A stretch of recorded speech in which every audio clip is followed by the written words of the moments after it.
Dalam video kali ini, kami ingin mengajak teman-teman untuk membedah pemikiran seorang tokoh yang sangat berpengaruh dalam studi Al-Quran modern. Namanya adalah Gabriel Said Reynolds. Beliau ini adalah profesor di Universitas Notre Dame. Di dunia akademik, beliau berada di posisi outsider. Seperti yang telah kita ketahui, bahwa outsider adalah pelihat atau pengamat dari luar. Nah, pendekatannya sering disebut dengan pendekatan revisionis. Poin pertama yang ingin saya garis bawahi adalah tentang keresahan Reynolds tentang apa yang dia sebut sebagai krisis studi Al-Quran. Menurut dia, selama ini para peneliti baik dari timur maupun barat terlalu menerima mentah-mentah cerita dari Sirah Nabawiyah dan kitab tafsir abad pertengahan untuk memahami isi Al-Quran. Reynolds menilai bahwa hal ini bermasalah karena kitab-kitab tafsir ini baru ditulis setelah ratusan tahun setelah Nabi Muhammad wafat. Bagi dia, Al-Quran itu teks yang mandiri dan sebenarnya sulit dipahami jika kita hanya melihat dari kacamata tafsir klasik. Nah, kritik yang paling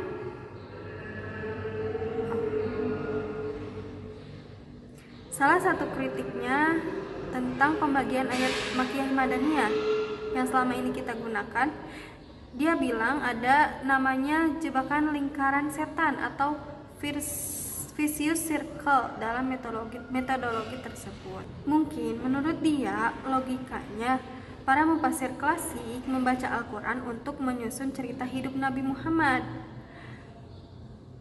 Tapi di sisi lain, para peneliti modern menggunakan sirah itu untuk menentukan kapan ayat Al-Quran itu turun. Jadi muter-muter di situ saja. Makanya Reynolds menolak kronologi Makkiyah Madaniyah karena dianggap terlalu spekulatif. Sebagai gantinya, Reynolds menawarkan solusi yang dia sebut sebagai listening to the text. Artinya mendengarkan teks Al-Quran itu sendiri atau kembali mendengarkan kepada Al-Quran itu sendiri gitu, tanpa intervensi tafsir yang datang belakangan. Dia mengajak kita melihat konteks waktu Al-Quran turun, yaitu zaman akhir kuno atau late antiquity.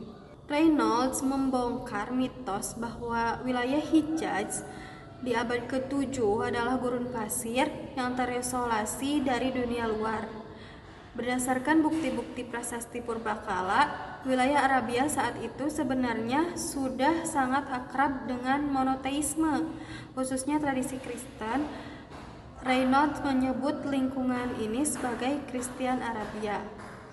Lalu, bagaimana Al-Quran merespon lingkungan yang penuh dengan tradisi Kristen dan Yahudi ini? Bagian selanjutnya akan disampaikan oleh rekan saya, yaitu Preti Nurianda. Kepadanya dipersilakan. Baik, selanjutnya saya akan melanjutkan penjelasan dari TOG, yaitu terkait pemikiran Reynolds. Jadi Reynolds menemukan apa yang disebut dengan biblical subtext atau subtext biblika. Jadi Al-Quran itu mempunyai hubungan yang erat dengan kisah-kisah di Alkitab. Tetapi Reynolds tidak menuduh Al-Quran menjiplak Alkitab tersebut, tapi ia melihat sebagai sebuah dialog teologis antara hubungan Al-Quran dengan Alkitab tersebut gitu. Al-Quran itu sengaja mengasumsikan bahwa orang-orang yang mendengarnya saat itu sudah tahu cerita-cerita dari Bible tersebut. Itulah mengapa Al-Quran kalau bercerita tentang Nabi tidak pernah lengkap dari A sampai Z, tapi cuma sepotong-sepotong atau berupa sindiran singkat saja. Makanya Reynolds mengambil kesimpulan bahwa Al-Quran sebenarnya bukan buku sejarah, melainkan teks atau khotbah homili menurut Reynolds gitu. Yang tujuannya adalah berbicara langsung untuk memberi peringatan dan mengajak orang untuk taat kepada Allah gitu. Mirip seperti tradisi khotbah Kristen di Syria pada zaman itu. Nah, untuk membuktikan gagasan tersebut, ia memberikan beberapa contoh analisis di dalam bukunya. Yang pertama terkait nama Muhammad. Reynolds memunculkan analisis bahwa kata Muhammad di dalam Al-Quran kemungkinan besar bukanlah nama orang, melainkan kata sifat yang berarti yang terpuji. Jadi nama Muhammad itu berarti yang terpuji, yang digunakan sebagai gelar kenabian, mirip seperti gelar-gelar suci di dalam Alkitab. Nah, kedua terkait kisah mukjizat Nabi Isa, yang dimana kita tahu bahwa di dalam Al-Quran terkait mukjizat Nabi Isa itu bahwa ia menghidupkan burung dari tanah liat kan. Nah, kisah ini juga ada di kitab Injil kuno atau Apokrifa. Nah, tetapi menariknya di dalam Al-Quran selalu menambahkan kalimat biiznillah atau dengan izin Allah. Nah, menurut Reynolds sendiri, kata tersebut itu merupakan cara Al-Quran berdialog sekaligus mendebat orang Kristen itu. Jadi Al-Quran setuju bahwa Isa punya mukjizat, tetapi menolak kalau Isa itu dianggap sebagai Tuhan. Nah, dan yang terakhir terkait rumusan basmalah. Jadi Reynolds ini melihat kata Bismillahirrahmanirrahim itu sengaja dirancang sebagai kalimat alternatif untuk menggantikan formula Trinitas milik Kristen dalam perdebatan agama saat itu. Tentu saja pemikiran Reynolds yang berani memicu perdebatan gitu kan, karena di dunia akademik ia dikritik oleh para sarjana lain seperti Nikolai Sinai terkait gagasan tersebut gitu, yang dimana Nikolai Sinai masih berusaha mempertahankan teori kronologi Makkiyah Madaniyah lewat analisis bahasa, tetapi Reynolds tetap menolak. Jadi Reynolds itu banyak dikritik karena terlalu mengabaikan peran sejarah Nabi Muhammad dan membuat Al-Quran itu seolah-olah cuman sekedar bayang-bayang dari agama terdahulu.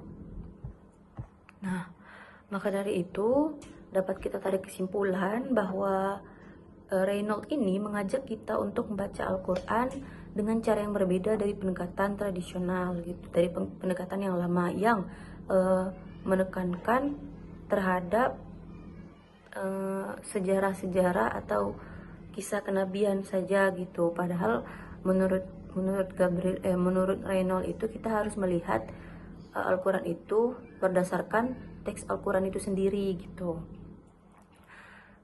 Karena itu ia mengkritik pembagian Makkiyah Madaniyah yang dianggap terlalu bergantung pada rekonstruksi sejarah yang belum tentu pasti kebenarannya gitu. Kemudian Reynolds menekankan bahwa Al-Quran lahir di lingkungan Arabia yang telah mengenal tradisi Yahudi dan Kristen. Oleh sebab itu, banyak istilah dalam Al-Quran yang memiliki hubungan tradisi keagamaan sebelumnya. Tetapi hubungan tersebut bukan berarti Al-Quran itu meniru kitab-kitab terdahulu gitu. Itu menunjukkan bahwa Al-Quran sedang berdialog serta menyampaikan kembali pesan tauhid dengan caranya sendiri. Nah, meskipun pemikiran Reynolds ini menuai banyak kritik yang dianggap terlalu mengesampingkan sejarah dan peran Nabi Muhammad di dalam tradisi Islam, tetapi gagasannya tetap memberikan kontribusi penting bagi studi Al-Quran modern. Nah, pemikirannya mendorong para peneliti untuk terus membaca Al-Quran dengan lebih kritis dan memperhatikan konteks intelektual serta keagamaan pada masa turunnya Al-Quran. Nah, mungkin ini saja yang bisa kelompok kami sampaikan. Terlebih dan terkurangnya kami mohon maaf. Saya tutup. Wallahul muwaffiq ila aqwamit thoriq. Wassalamualaikum warahmatullahi wabarakatuh.